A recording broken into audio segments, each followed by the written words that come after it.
உங்களுக்கு பொருத்தமான அரிஃபா சொற்கள் முறை. அரிஃபா கொஞ்சம் அமைதியா இருங்கம்மா, அவசரப்படாதீங்க.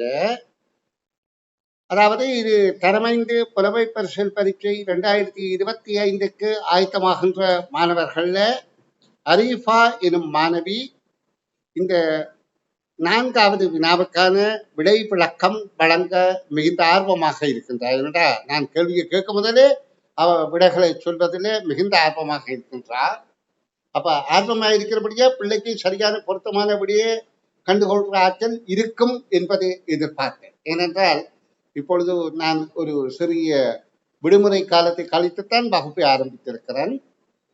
அப்ப இந்த விடுமுறை காலத்துக்கு அந்த பிள்ளை படிப்பில இருந்து விலகி இருந்து மறந்து, ஏனென்றால் ஒன்றை கற்றதை கற்று மறந்து மிஞ்சியது தான் கல்வி என்று சொல்லப்படும். கல்வி என்பது எது என்றால் கணக்க கற்கின்றோம், கணக்க அறிகின்றோம், அறிந்ததிலே கன விடயங்களை அறிந்தது படித்ததை மறக்கின்றோம், மறந்து மிஞ்சினது தான் உண்மையான கல்வி. அப்ப அந்த பிள்ளை இந்த பிள்ளை முதல் கற்பித்த விடயத்தை தான் இப்பொழுது தன்னுடைய ஆளுமை திறனை கொண்டு வெளிப்படுத்த போகின்றார்.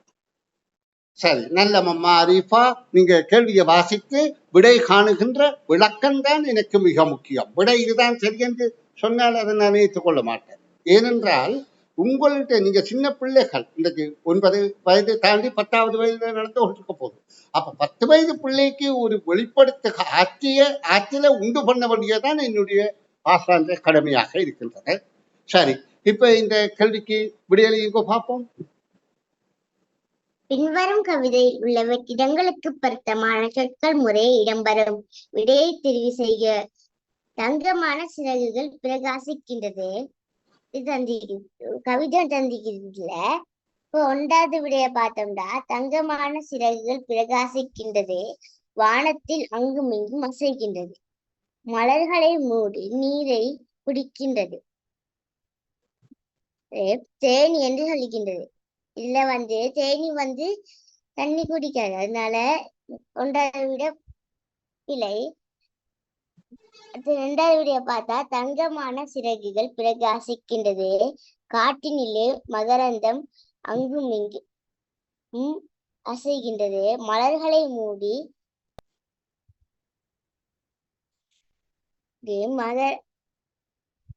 மகரந்தம் குடிக்கின்றது, பட்டம் என்று சொல்கின்றது. 2வது விடையும் பிள்ளை. இப்ப 3வது விடைய பார்த்தோம்னா, தங்கமான சிறகுகள் பிரகாசிக்கின்றது, காட்டினிலே அங்கும் இங்கும் அசைகின்றது, மலர்களை மூடி தேனை குடிக்கின்றது, வண்ணாத்து பூச்சி என்று சொல்கின்றது. 3வது விடத்தான் பார்த்துக்கு சரி. வெரி குட், நல்ல வாழ்த்துக்கள். அந்த பிள்ளைகள் தங்களுக்கு புரிந்த அளவில விடைகளுக்குரிய சொற்களை இனங்கண்டு அந்த கவிதை ஒன்றில கவிதையின் அமைப்பில எந்த சொல் எங்க பொருத்தமானது என இனங்கண்டு விடையளிக்க மாற்றல வெளிப்படுத்தி இருக்கிறார் அரிஃபா எனும் மாணவி. வாழ்த்துக்கள் அம்மா. இப்ப நான் அதற்கான அவ கூறிய விடை விளக்கத்தை இன்னும் தெளிவுபடுத்த போகின்றேன். இப்ப இது எதற்காக இப்படி தெளிவுபடுத்துகின்றேன் என்றால், அந்த பிள்ளை ஒரு ஆளுமையுள்ள பிள்ளையாக மாறிய போதிலும் அந்த பிள்ளைகளால் வழங்கப்படுகின்றது மற்றவர்களுக்கும் பயனிருக்க வேண்டும். கல்வி என்பது ஒரு மடை திறந்த வெள்ளம், எல்லோரும் பயன்படுத்த வேண்டும். அங்க சுயநலத்துக்கோ கஞ்சத்தனத்துக்கோ இடமே இல்லை. இது என்னுடைய கொள்கையாக மட்டுமில்லாமல் இந்த பிள்ளைகளின் கொள்கையாக மாற வேண்டும். பிள்ளைகள் இந்த கல்வியை ஒவ்வொருவரும் தனக்கு தெரிந்த பிள்ளைகளுக்கு சொல்லிக் கொடுக்கிறது, தனக்கு விளங்கினது மற்ற பிள்ளைக்கு விளங்கப்படுத்த ஆற்றல் உள்ளவராக மாறிக்க அவர்கள் தாமாக சுயமாக ஆளுமை உள்ளவர்களாக மாற முடியும். அப்ப அந்த வகையில வழிநடத்தத்தான் இந்த வகுப்பை நான் மிகவும் விரும்புகின்றேன். இப்பொழுது இந்த 4வது வினாவை வாசிப்போம். பின்வரும் கவிதையில் உள்ள வெற்றிடங்களுக்கு பொருத்தமான சொற்கள் முறையே இடம்பெறும்படியே தெரிவு செய்க. இங்க ஒரு கவிதை, 4 வரிகள்ல ஒரு கவிதை இருக்கின்றது. கவிதை என்பது என்ன? ஏதோ ஒரு விடயத்தை ஒருவர் சொற்களை நயம்பட உரைத்து ஒழுங்கில உரைத்து அந்த விடயத்தை வெளிப்படுத்துவது. அப்ப அந்த சொற்களுக்கு இடையிலே ஒரு தொடர்பு இருக்கும். தொடர்பில்லாத சொல் அங்க பொருத்தமில்லை. ஏன்? ஒரு கருத்து ஒரு விடயம் பூரணமாக வெளிப்படுத்தப்பட வேண்டும். தங்கமான சிறகுகள் பிரகாசிக்கின்றதே. இங்க தங்கமானது என்பது ஒரு அடைமொழி. சிறகு என்பது எங்களுக்கு தெரியும், பறவைக்கு இருப்பதுதான் சிறகு. அப்ப பறவைக்குரிய சிறகு தங்கமானது என்ற உடனே எங்களுக்கு தெரிகின்றது, அது பளபளக்கின்றது, பிரகாசமாக இருக்கின்றது என்பது தெரிகின்றது. அப்ப அங்க அது இறுதி சொல்லிலே சொல்லப்படுகின்றது, பளபளக்கின்றபடியாத்தான் தங்கமான சிறகுகள் பிரகாசிக்கின்றது. அப்ப இது ஒரு பறக்கின்ற ஒரு இனமாக இருக்க வேண்டும். அது பறவையாகத்தான் இருக்க வேண்டும் என்றில்லை. பறக்கின்ற இனத்துல அதாவது முலையூட்டிகள் இருக்கின்றது. பறவையில வவ்வால் முலையூட்டி பறக்கக்கூடியது. அதே நேரம் வேற பறவைகள் இருக்கின்றது பூச்சி இனங்களாக. விட்டில் பூச்சி, அதாவது விட்டில் பூச்சி என்பதை நீங்க அறிந்திருப்பீர்கள். அவைகள் எல்லாம் பறக்கின்ற இனமாயிருந்தால் அது பூச்சி இனம். அப்ப இது பறக்கக்கூடிய ஆற்றல் உள்ள ஒன்று சிறகு பிரகாசிக்கின்றது.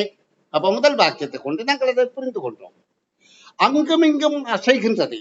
அது எங்கே அங்கும் இங்கும் அசைகின்றது என்றால் வானத்திலே, காற்றினிலே என்று சொல்லப்படுகின்றன.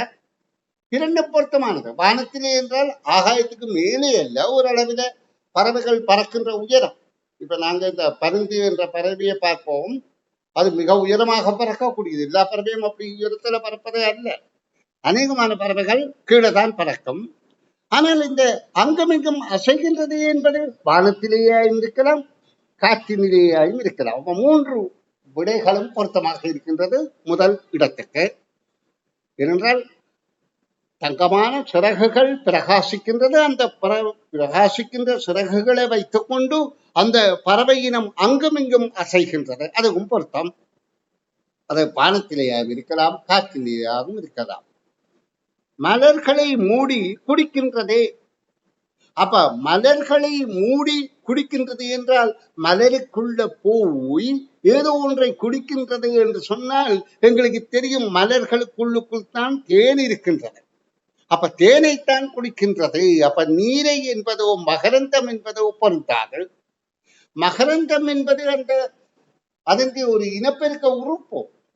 அதாவது ஒரு பூச்சி இனம் அந்த தேனி அடியில குடிக்க மகரந்த மணிகள் அந்த பூச்சி இனத்தின் உடம்பிலே ஒட்டி கொண்டு இன்னொரு பூச்சி பூவில போய் அது அமர்கின்ற போது பொறியிலே அந்த மகரந்த மணிகள் சேர்ந்து கருக்கட்டல் இடம்பெறுவது.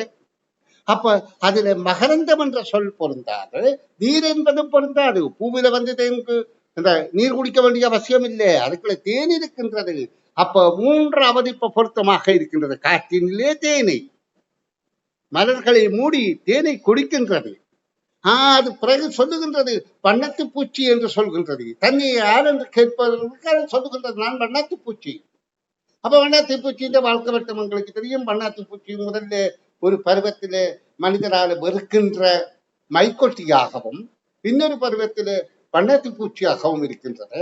மைக்கொட்டி பருவத்திலே அது இலை குறுக்கு இலைகளை தலைகளை சாப்பிடுவதால விவசாயி அதனை வெறுத்து நெருப்பூட்டியை கொலை செய்கின்றான். அதோட மனிதத்தை உடம்பில தோல்ல பட்டால் ஒரு வகையான சொறித்தன்மை ஏற்படுகின்றது. அந்த அதாவது மைக்கொல்லி புழு வளர்ச்சி அடைந்து இறக்கைகள் முளைத்த பிறகு மனிதன் விரும்பி பார்க்கக்கூடிய ஒரு அழகான பறவையாக வண்ணத்து பூச்சியாக பறக்கின்றது. அப்ப இது வண்ணத்து பூச்சி என்கின்றது முகூர்த்தமாக இருக்கின்றது. அப்ப அந்த பிள்ளை இதற்கான விடை விளக்கமாக சொன்னது என்றால் அது காற்றிலே அசைகின்றது, தேனைத்தான் மலர்கள்ல குடிக்கின்றது, அது வண்ணத்து பூச்சி என்று சொல்கின்றது. ஆகவே மூன்றாவது விடை பொருத்தமானது என கூறப்பட்டது. நன்று நன்று அரீஃபா, உங்களுடைய விடை விளக்கம் மிகச் சிறப்பானது. நன்று.